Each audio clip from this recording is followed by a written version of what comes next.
should have a safe time to go ahead and scale up in that jungle. Ooh, I don't. You mentioned something about like how reliable Vamos composition will be. I'm just scared about their late game though, because they don't necessarily have the proper late game. Mm-hmm. Don't have the traditional marksman in the gold lane.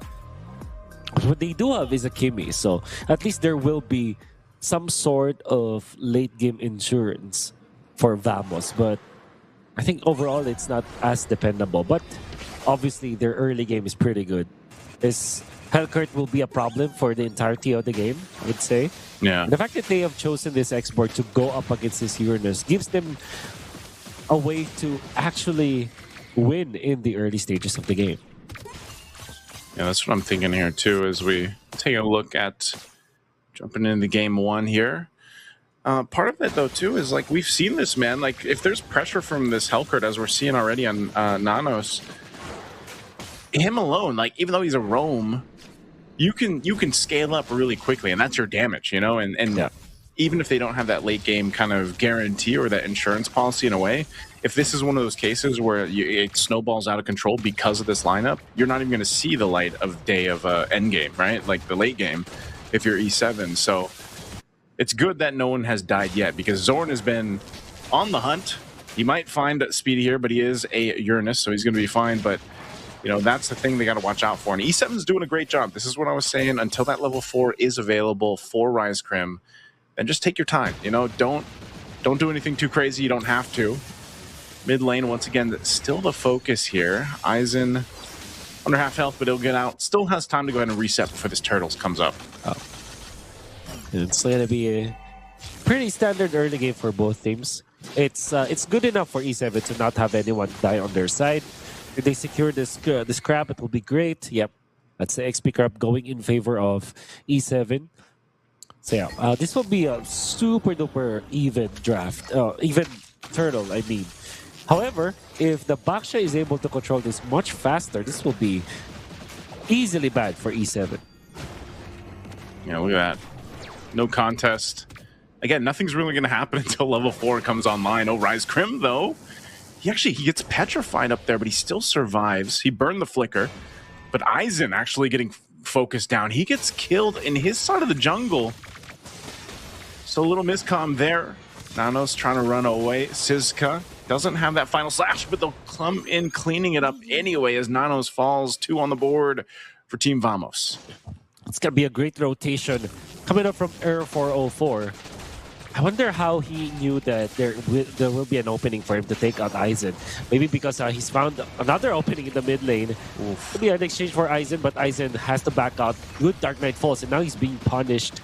Has to get out of there. And Team Vamos are, I would say, just outmaneuvering E7 this time. They were able to identify that Aizen is a good target. They pick him off. They get a kill up top. And right now, in a snap, they're leading by 1,000 gold. This is exactly what I was talking about, Wolf. You know, they don't want to give this early game to Team Vamos. In a matter of, a minute and a half or so, it already went to them. Yeah. And that's something that they're going to have to kind of adjust from, because, you're going to see this build. I'm really interested to see what Zorn decides to go ahead and go for. I know he's already got the Fury Hammer. Look at the burst on Rise Crim 2. A final slash going to be used. Alpha popping the Vengeance, able to pay back someone as Sizka falls. So at least something, an exchange, the 1-for-1, Rise Crim for Sizka. But still, they got to be able to go ahead and control what's happening here. This next objective that comes up, I don't know if E7 is actually going to be in a fighting position. The only way I see them taking that turtle is if they either have the numbers advantage before it happens, or they actually play around that Divine Judgment. We'll see if that ends up happening. For E7, I think oh my goodness, that was really bad from Aizen. Really bad from Aizen, or really good from both Zorn as well as this Baksha. It seems like Error 404 knew exactly where Aizen wants to be. Yeah. This is that information that's just being given over here. Zorn jumps in. Whoa. Stingers went the opposite way. He's going to get pulled by the Divine Judgment. Pops the Dark Knight Falls. Helps the team out a little bit here. It's only Rise Crim that goes down. Speedy has to flicker out. Some battle spells expended off of that. So at least, again, E7 playing into what they can, and that's just a kill. Speedy's got to be careful here, though, too. Aizen is falling further behind Speedy. Tries to get away. Not Speedy enough. If he falls under the turret, and another kill picked up as Alpha goes down on this side of the map, right in the mid lane. All this pressure from Team Vamos. Oh no, the chain reaction for E7 making some mistakes and then eventually even more as they were taken out by Team Vamos. The strength of Zorn on this Hellcurt is that even if he gets jumped on, like we said, that's why I didn't feel like the Kaja is a good answer here against Team Vamos, because even when Zorn or anyone from Team Vamos gets pulled by the Divine Judgment, the Dark Knight Falls is a great parting shot. Zorn eventually died in that exchange, but he was able to get the Dark Knight Falls off. This could be good for them if they take out 404, but no, Aizen goes down first. Oh, Aizen goes down. That was a forced response, a huge final slash, a double kill already, looking for a triple, but it's Zorn that comes to pick up a Rise Crim. And that's just how much of a gap there is between the junglers right now, man, and how confident Zorn is on this Hellcurt. You can see how he's handling Speedy right now, but no, that's the thing. Error 404 is literally 404, by the way. His KDA is him. That's how confident he is in just taking everything from Aizen.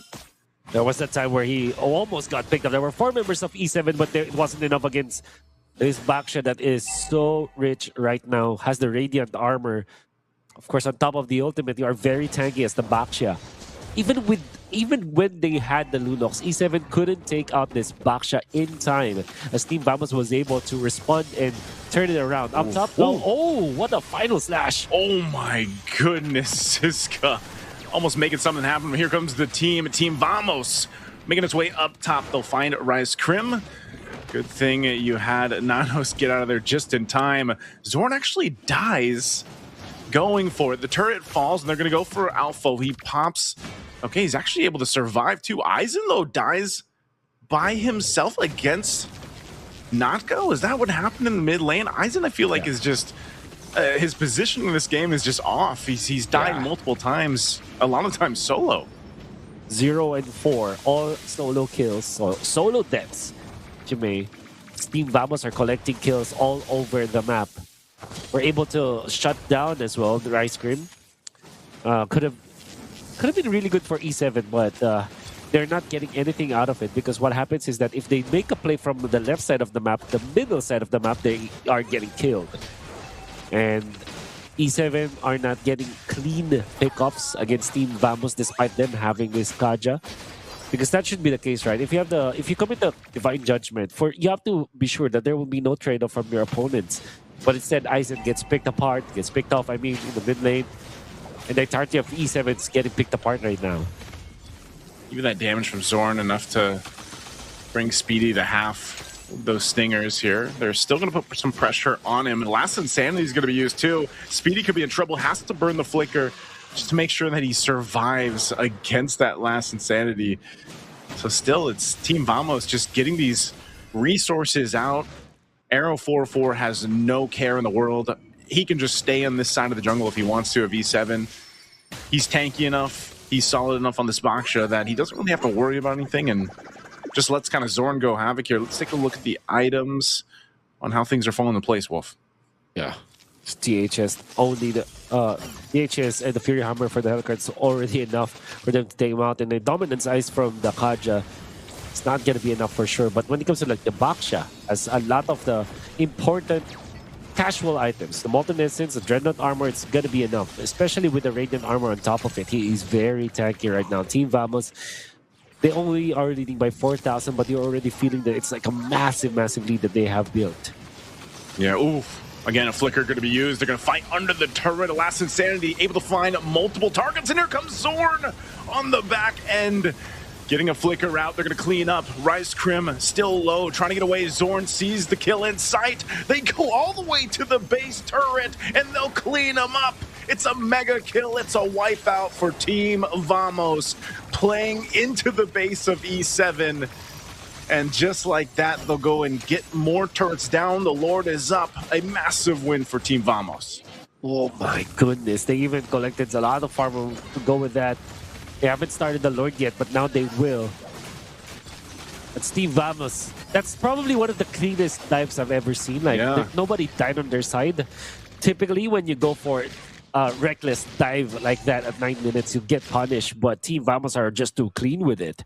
Nobody get tagged. Nobody got killed. They even had the Lord on their side. Right now, Zorn will have the Heaven's Halberd, which is gonna be good versus the sustain of E7. But overall, just a straight up good item to have because it has the second highest damage when it comes to like attack weapons. And now he will have 2 DHS as well as the Halberd. There's the pull of the Divine Judgment. Speedy's going to get caught here. Bit of a stun. Nice final slash able to find 2. Forcing out that Brilliance. They still got to deal with this Lord. They do maintain that shield, though, in the mid lane, so it should clear this out. The charge still comes through by the Lord. A little bit of damage on that base turret. But right now, they'll continue to take what they want. Flicker going to be used. Initiation here, still trying to hold on. They hold on to that top shield still right now for E7. It goes down now, and they'll make their way for that bottom one. Team Vamos, with this kind of lead, 8,000 gold ahead. They're kind of just taking what they want. Fortunately for E7, there's no actual marksman to hit the turrets for Team Vamos. It will take another team wipe for Team Vamos, or maybe a 4-man wipe against E7. The thing is, they really need to take out the heroes of E7 before they are able to push. That's the only disadvantage of what Team Vamos has right now, but we'll see how they can adjust with it. Dark Knight Fall's already used. Dark Knight Fall is used. Final slash on Speedy. Yeah, I don't think Zorn takes that, even though he sees that low HP bar in sight. He maintains discipline on this Hellcurt, man. So nothing just yet. They might still try to get this base turret with this wave pushing into that mid lane. Zorn's going to make his way up top, but final slash is going to be used. They're going to fight under the turret anyway. Speedy's going to be gone. Aizen still alive, but barely. Now Nanos trying to keep them up here towards that base turret. Rise Cream now joining the fight alongside Alpha. And they want to maintain what they can. Siska's actually going to fall. And Zorn will run. Attraction Pulse thrown out and 1 HP on that base turret up top for E7. And it just seems like Team Vamos is willing to take these risks, man. You know they have this lead. They'll take what they can. They're using their lead against E7 in a very aggressive manner. In fact, they have not stopped making the plays. Right now, they will pause for a little bit as Sisga was taken out. And they don't have the Lord on their side, but it will be respawning soon. That's about more than a minute of utter dominance coming from Team Vamos. They did not stop playing on the side of the field of E7. Oh.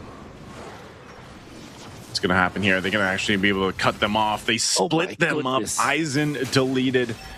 Still chasing Rise Cream up the top, too. Just kind of delaying him from getting out. Speedy now and Nanos trying to do what they can. Last Insanity is going to be used. Siska's joining the fight. Doesn't have a flicker, but he's got the final slash.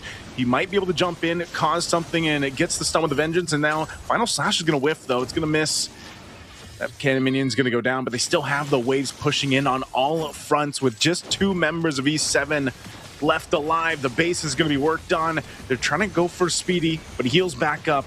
They got to clear out these minions, but it might be just too much as Team Vamos will overload E7 and take game 1 in this best of 3. One-sided for Team Vamos. They all started with their Hellcurt rotations, and they did not stop from there. I think the only pause that they did was when Sisga was taken out, but it just lasted more for only maybe